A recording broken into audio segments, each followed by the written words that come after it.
जिला पदाधिकारी मधेपुरा ने आज चुनाव को लेकर प्रेस कॉन्फ्रेंस किया। उन्होंने नियम कायदे से हमें अवगत कराया। साथ ही उन्होंने यह भी जानकारी दी कि अगर कोई भी उम्मीदवार नॉमिनेशन करने के लिए यहाँ पर पहुँचते हैं तो उनके क्या गाइडलाइंस हैं, क्या प्रारूप रहेंगे, सारी चीज़ें इन्होंने बताई हैं। इनके अलावा उन्होंने आम जनताओं से भी नियम को पालन करने का आग्रह किया है।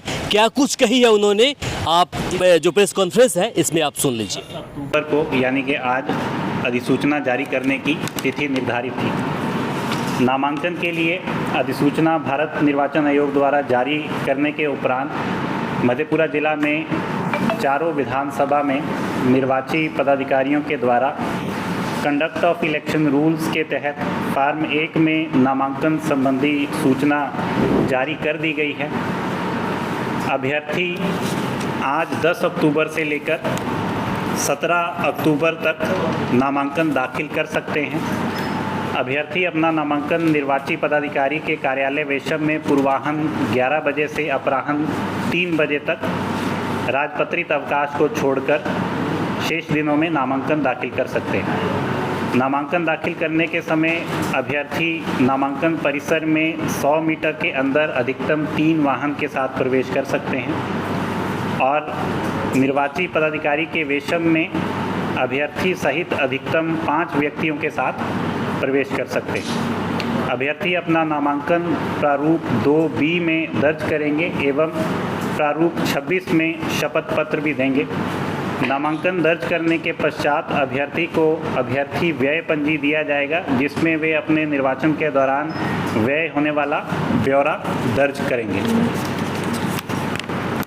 आपराधिक छवि वाले उम्मीदवार को प्रचार अवधि के दौरान अपने आपराधिक छवि के बारे में कम से कम 3 बार टेलीविज़न और समाचार पत्र के माध्यम से जानकारी देनी है, जिसमें एक बार नामांकन वापस लेने से 4 दिन के अंदर, दूसरी बार नामांकन वापसी से 5 से 8 दिन के अंदर और तीसरी बार 9वें दिन तक मतदान के 2 दिन पूर्व तक टेलीविज़न और समाचार पत्र के माध्यम से ये जानकारी देनी है। उसी प्रकार पॉलिटिकल पार्टीज़ को भी आपराधिक छवि वाले उम्मीदवार के संबंध में जानकारी टेलीविज़न और समाचार पत्र के माध्यम से दी जानी है और रिटर्निंग ऑफिसर्स के द्वारा भी टेलीविज़न और समाचार पत्र के माध्यम से यह जानकारी दी जाएगी।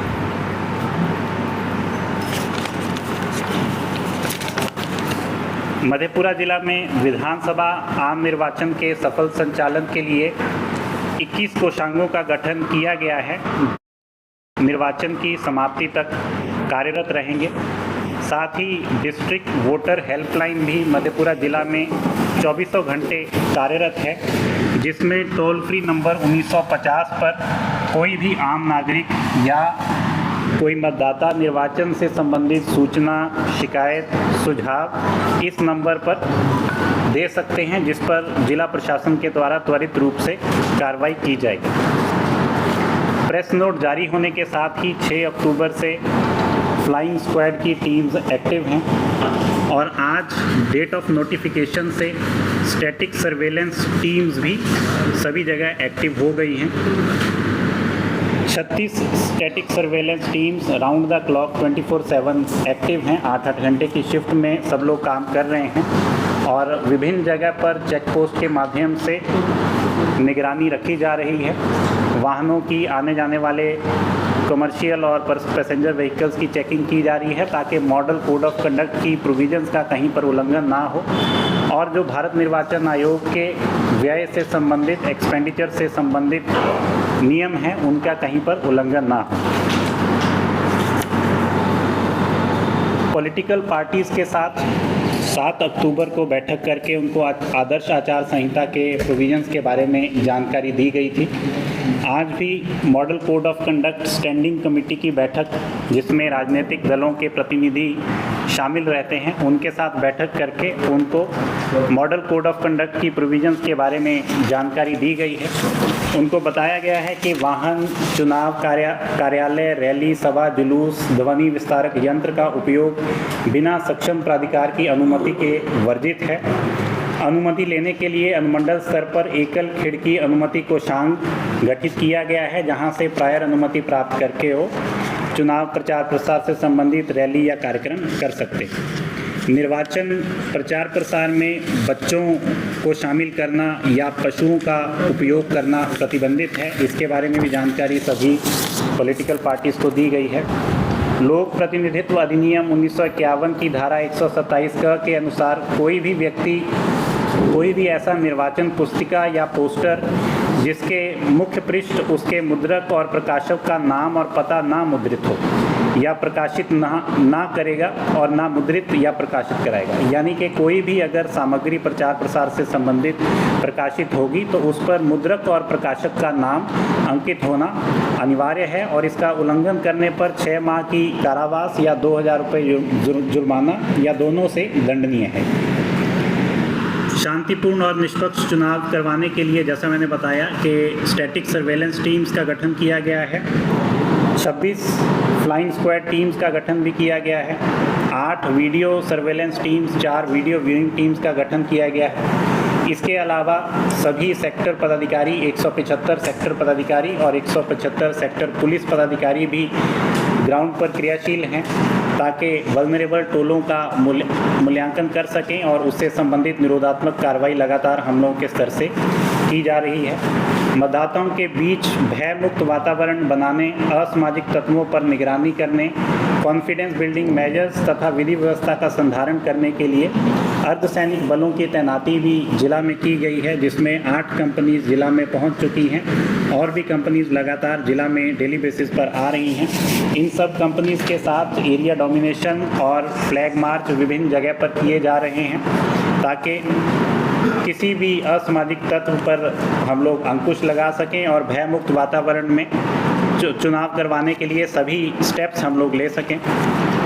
इन सभी टीम्स की क्रियाशील होने के क्रम में कई जगह पर जैसे उदा किशनगंज थाना और बिहारीगंज थाना में मॉडल कोड ऑफ कंडक्ट लागू होने के बाद स्मैक की जब्ती भी हुई है, अवैध हथियार की जब्ती भी हुई है और लगातार टीम्स कार्यरत हैं और कोई भी अगर असामाजिक तत्व कोई विधि विरुद्ध गतिविधि करेंगे तो उस पर हम लोग नकेल कसेंगे। थाना स्तर पर और अनुमंडल स्तर पर BNSS की विभिन्न धाराओं के तहत असामाजिक तत्वों पर कार्रवाई की जा रही है, उनको बाउंड डाउन करवाया जा रहा है। जिला स्तर पर भी CCA control of crime act के धारा 3 के तहत 105 असामाजिक तत्वों पर कार्रवाई करते हुए उनका थाना बदर या जिला बदर किया गया है और BCCA 12(2) के तहत जो आपराधिक इतिहास के व्यक्ति हैं उनके अगेंस्ट डिटेंशन ऑर्डर निरुद्ध आदेश भी पारित किया गया है। आदर्श आचार संहिता और एक्सपेंडिचर मॉनिटरिंग से संबंधित शिकायतों के निष्पादन के लिए C-विजिल ऐप पर भी सभी टीम्स क्रियाशील हैं और इस ऐप पर कोई भी शिकायत प्राप्त होने पर 100 मिनट के अंदर उससे संबंधित कार्रवाई की जाएगी और एक्शन लिया जाएगा। तो इस प्रेस ब्रीफिंग के माध्यम से भी मैं सभी राजनीतिक दलों से, सभी कैंडिडेट से और प्रेस के बंधुओं से भी अनुरोध करना चाहूँगा कि बिहार विधानसभा आम निर्वाचन 2025 को स्वतंत्र, निष्पक्ष और भयमुक्त वातावरण में सफल बनाने के लिए सब लोग आदर्श आचार संहिता का अनुपालन करें और जिला प्रशासन मधेपुरा को सहयोग करें। बहुत बहुत धन्यवाद। Yes, sir, we also make use of journalists because they are on the ground, they have ears and eyes. And if they give the feedback, there is something wrong going on, will you respond to their message as well? Definitely. If any feedback, be it from journalists or be it from the common man, if it comes to us, we will take quick and effective action so that we can conduct the election according to the provisions of Election Commission of India.